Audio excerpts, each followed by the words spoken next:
नमस्ते दोस्तों, स्वागत है आप सभी का। घर बैठे खेल खेल में हिंदी साहित्य सीखने के इस कार्यक्रम में अरविंद मिश्रा आपका अभिवादन करता है। दोस्तों, आज हम लोग देखने जा रहे हैं हिंदी साहित्य की कुछ आधुनिक धाराओं को, आधुनिक काव्य आंदोलनों को, जैसे प्रयोगवाद और नई कविता। कई बार इन पर प्रश्न पूछे जाते हैं और कुछ नहीं तो कम से कम इनकी जानकारी आपको मुक्तिबोध और अज्ञेय की कविताओं को लिखने में सहयोगी होगी। दोस्तों, प्रयोगवाद की शुरुआत 1943 से हुई और नई कविता धारा की शुरुआत 1951 से हुई। खूब ध्यान से समझिएगा, सुनिएगा। इसलिए यह माना गया कि स्वाधीनता के ठीक पहले का अंतिम साहित्यिक आंदोलन, कौन सा आंदोलन?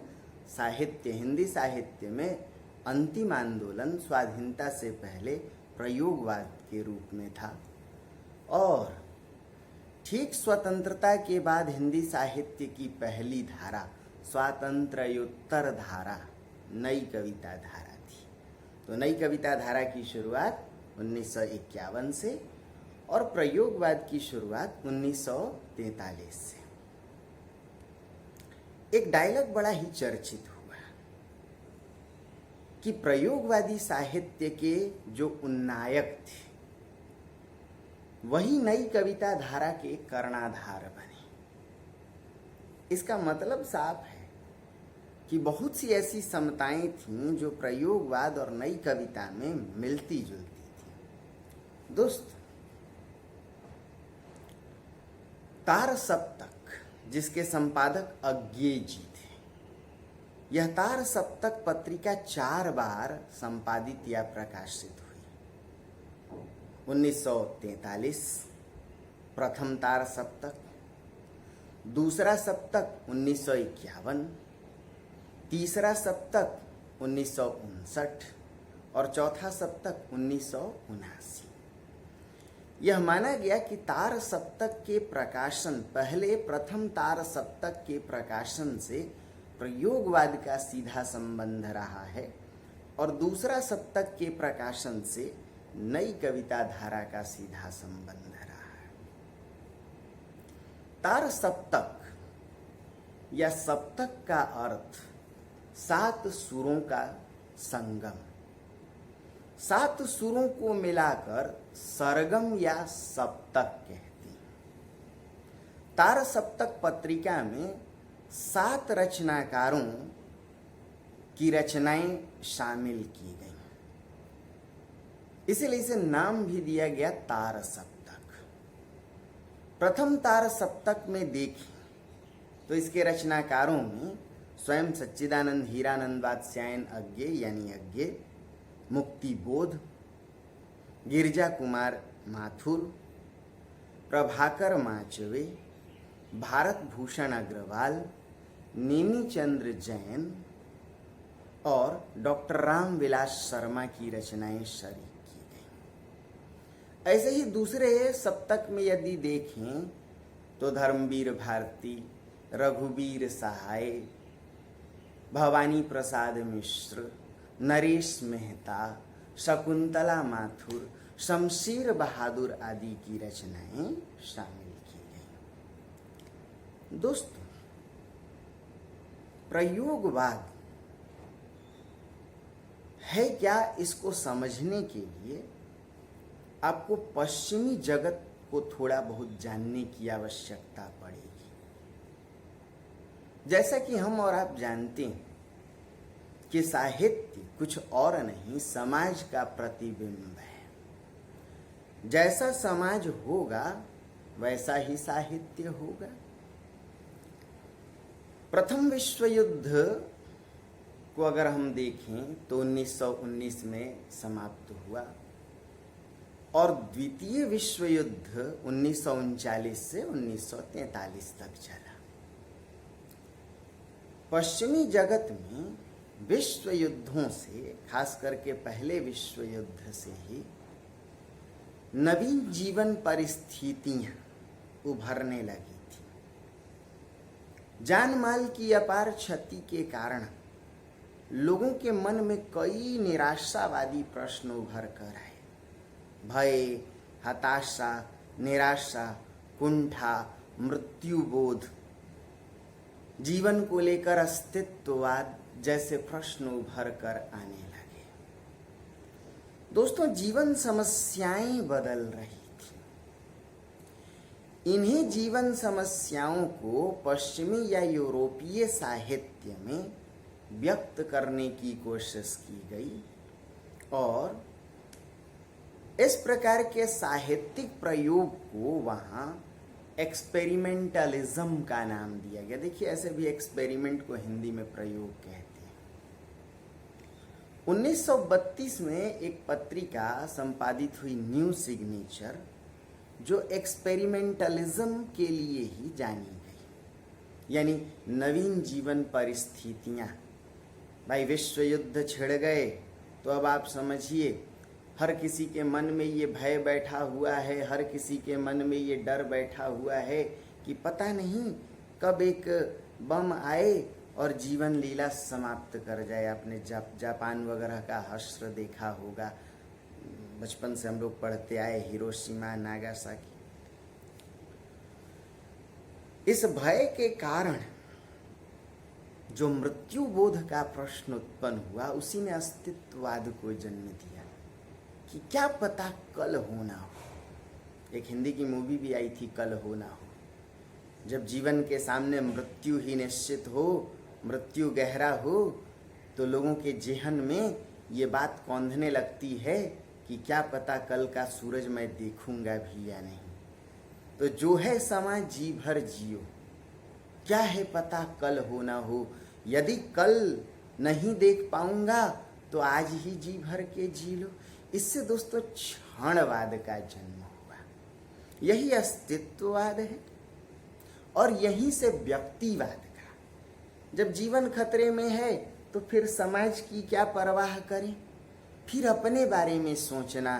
तो जरा समझिए, अस्तित्ववाद ने क्षणवाद को जन्म दिया, व्यक्तिवाद को जन्म दिया और इसी क्षण को जो है समा जी भर जियो, तो व्यक्ति इस क्षणवाद से भोगवाद की ओर अग्रसर हुआ।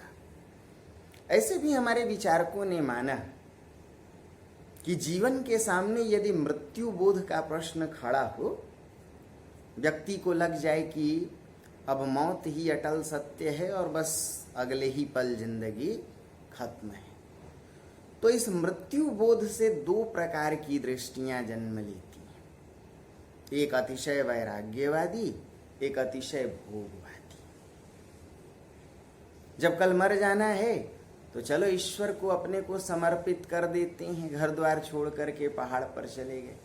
ये वैराग्य है, संसार से विरक्त हो जाना, माया मोह त्याग देना। और दूसरी दृष्टि है अतिशय भोगवादी। कल मर जाना है तो फिर समाज की क्यों परवाह करें, जमा करके क्या करें, सब कुछ खा चलो, सब कुछ हजम कर लो आज ही।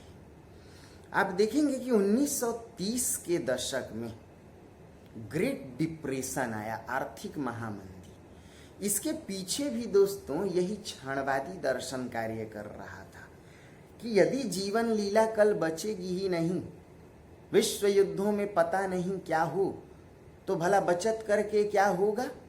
जो है समा जी भर जियो, क्या है पता कल हो ना हो। तो आज सब कुछ भोग चलो, आज सब कुछ खा के हजम कर जाओ, बैंक में क्यों जाना, पैसों का क्यों संरक्षण बचत करना। दोस्तों, इस मानसिकता ने ही आर्थिक महामंदी को जन्म दिया, ऐसा विचारकों ने माना। आप समझ सकते हैं कि प्रयोगवाद और नई कविता धारा 1940 और 1950 की धारा है हिंदी साहित्य की, लेकिन इसकी पृष्ठभूमि कहीं ना कहीं पश्चिमी जगत में बन रही थी। इसीलिए आलोचकों ने यह मान लिया कि प्रयोगवाद पर पश्चिम के रूपवाद या फर्मेंटलिज्म वाद का प्रभाव है। जो भी हो, आप इसको स्वीकार कर भी सकते हैं, नहीं भी कर सकते हैं। लेकिन अब आते हैं हिंदी साहित्य के प्रयोगवाद पर। तो हिंदी साहित्य में प्रयोगवाद की शुरुआत 1943 में प्रथम तार सप्तक के प्रकाशन से हुई। प्रयोगवाद को समझने के लिए अज्ञेय को जानना आपको आवश्यक है, उनके कुछ विचारों को समझना आवश्यक है। अज्ञेय ने प्रयोग के विषय में लिखा कि प्रयोग हमारे लिए साध्य नहीं, दोहरा साधन है। यानी प्रयोग हमारा लक्ष्य नहीं है दोस्तों, प्रयोग तो हमारे लिए साधन है, माध्यम है, वो भी दोहरा साधन है। चूंकि उस समय जीवन परिस्थितियां बदल रही थी, जीवन मूल्य बदल रहे थे, इसलिए अज्ञेय ने यह लिखा कि प्रयोग एक तरफ नवीन प्रश्नों, नवीन जीवन मूल्यों को जानने का माध्यम साधन है, और दूसरी तरफ इन नवीन प्रश्नों को नवीन भाषा में व्यक्त करने का भी माध्यम है।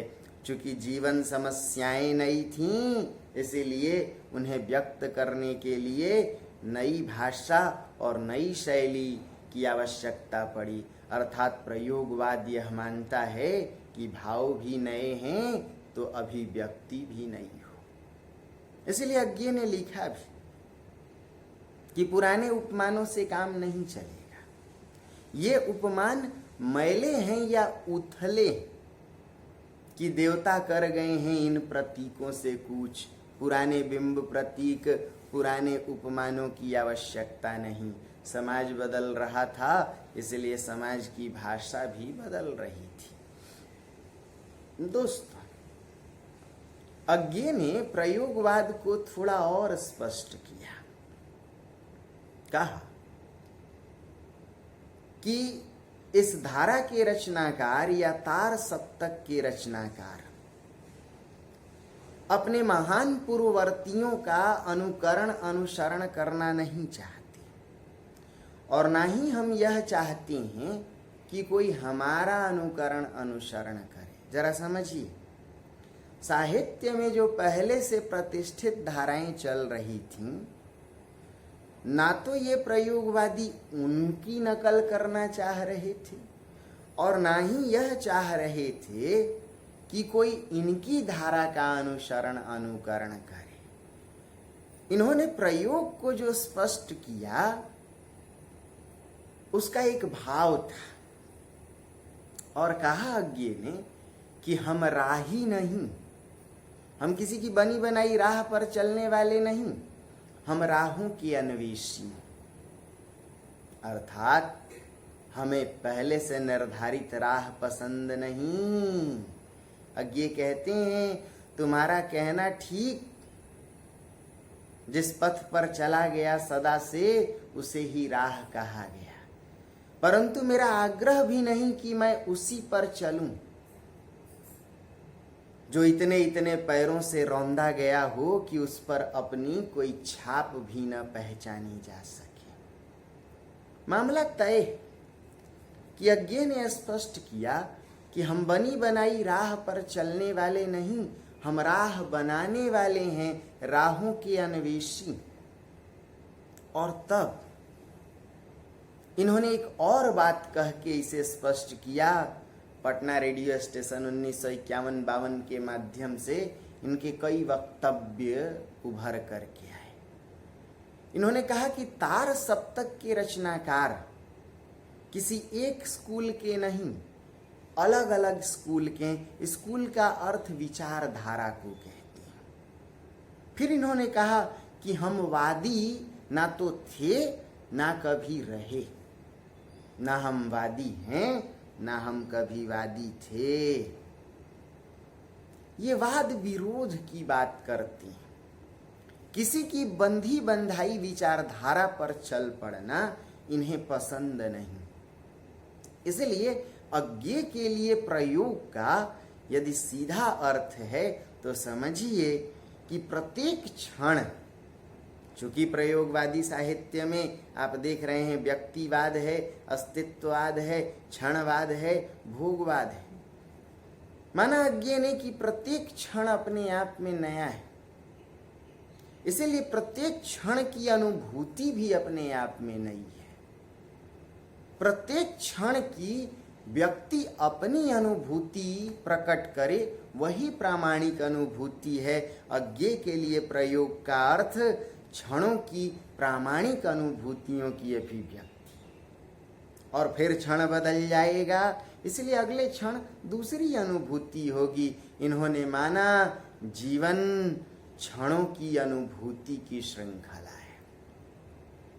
जीवन में क्षण की अनुभूति, यदि अज्ञे की रचना देखें आप असाध्य वीणा, तो उसमें भी क्षणों की अनुभूति की चर्चा मिलती है। दोस्त, जहां व्यक्तिवाद, अस्तित्ववाद और क्षणवाद जन्म लेगा, समझिए वहां घोर व्यक्तिवाद समाज की उपेक्षा भी करेगा। इसलिए अज्ञे ने व्यक्ति को ही विराट माना और लिखा कि व्यक्ति सत्य ही विराट सत्य है,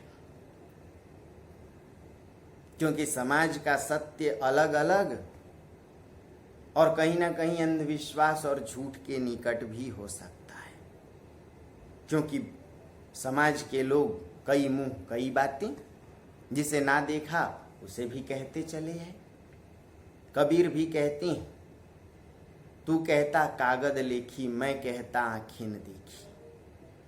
अज्ञे व्यक्ति के प्रामाणिक सत्य को ही विराट सत्य मानते हैं। उन्होंने लिखा, मौन भी अभिव्यंजन है, जितना तुम्हारा सच उतना ही कहो, तुम व्याप नहीं सकते सब में, तुम में जो व्यापा है उसे ही निभाओ। यही वजह है कि प्रयोगवादी साहित्य में घोर व्यक्तिवाद है। धर्मवीर भारती लिखते हैं, मैं रथ का टूटा पहिया हूं, किंतु मुझे फेंको मत। क्या पता इतिहास की सामूहिक गति यानी समाज सहसा झूठी पड़ने पर इतिहास इन टूटे पहियों का आश्रय ले। अज्ञे लिखते हैं, यह दीप अकेला स्नेह भरा है, गर्व भरा मदमाता, इसे भी पंक्ति को दी दो।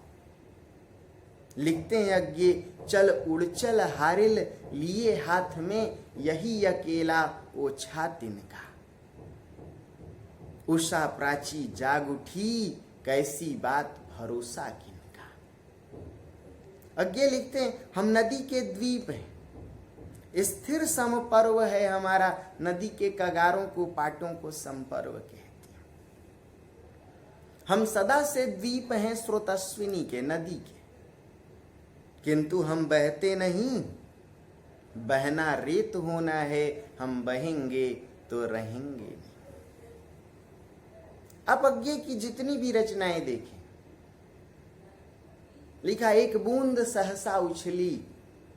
अब जरा समझिए, सागर के पानी को अगर माने समाज, तो उसमें बूंद व्यक्ति, प्रयोगवाद व्यक्तिवाद की कविता है, प्रयोगवाद अस्तित्ववाद की कविता है, क्षणवाद।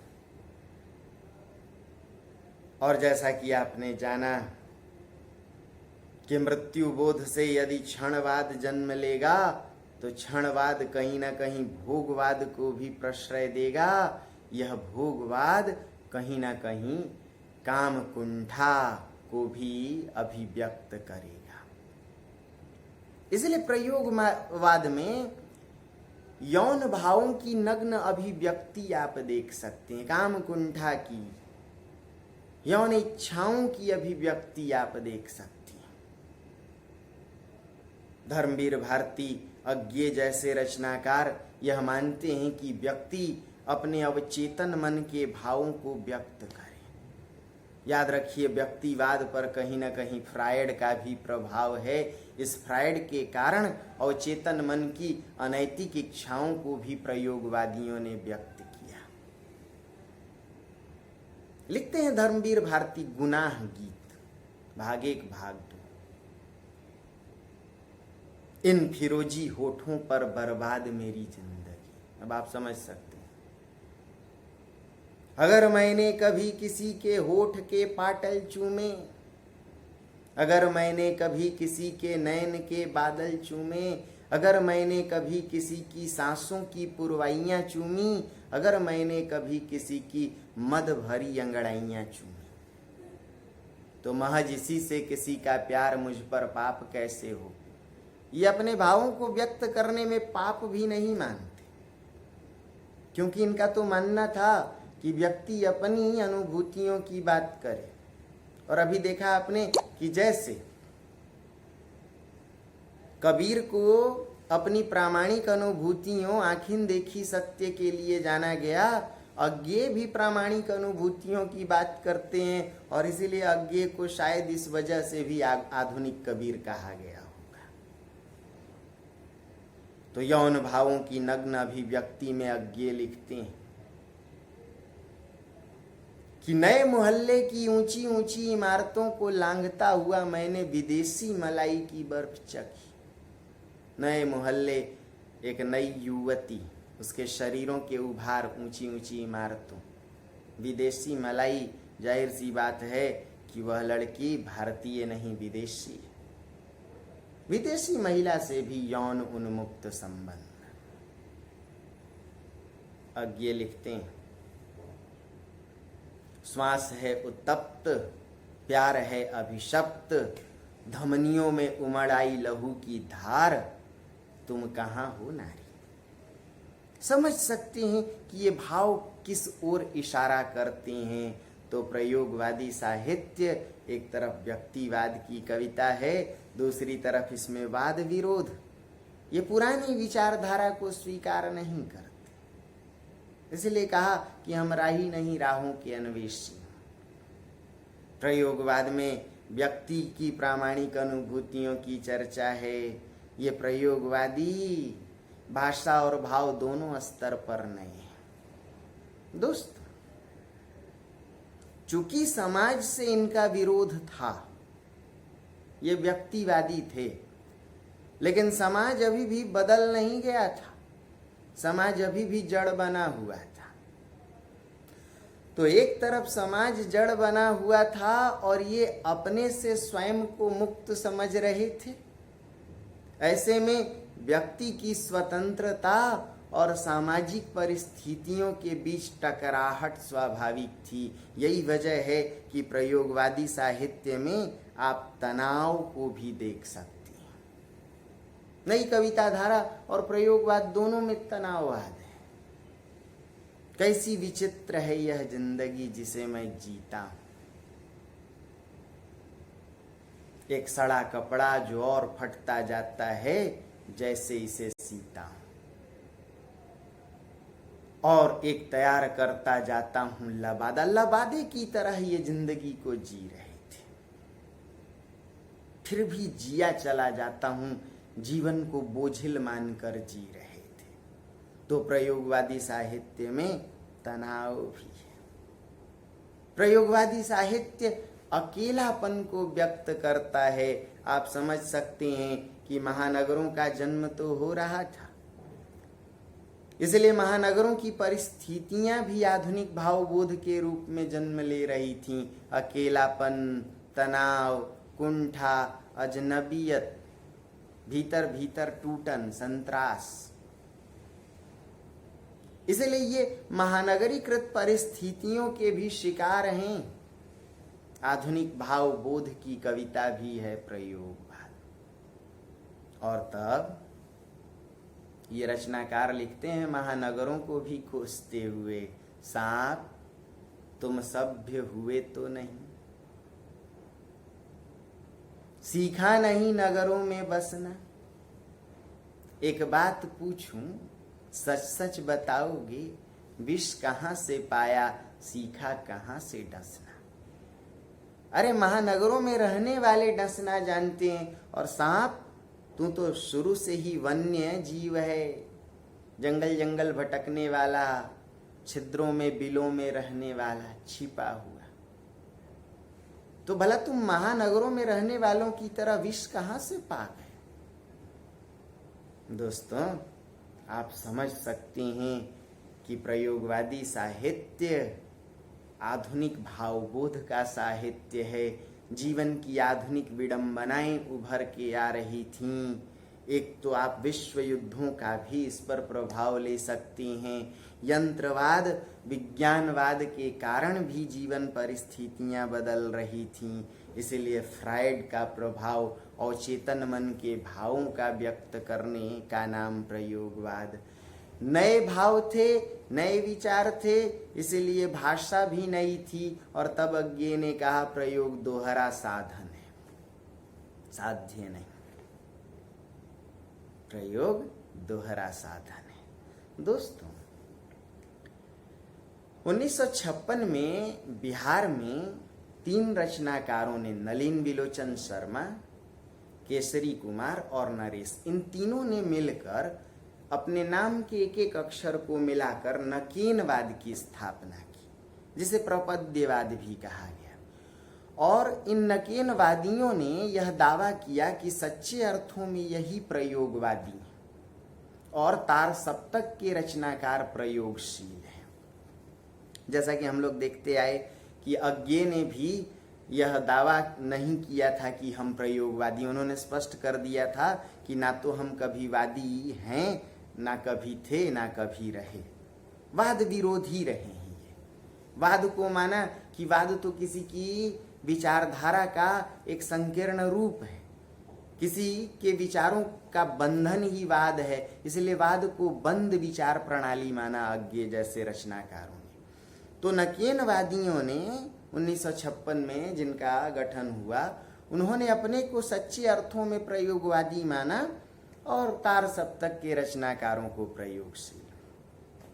दोस्तों, तार सप्तक के रचनाकारों ने, अज्ञे आदि ने यह घोषित किया था कि हमारे लिए प्रयोग साध्य नहीं साधन है, जबकि नकेनवादियों ने 12 सूत्री घोषणाओं को जारी करते हुए यह स्पष्ट किया कि हमारे लिए प्रयोग साध्य है, साधन नहीं।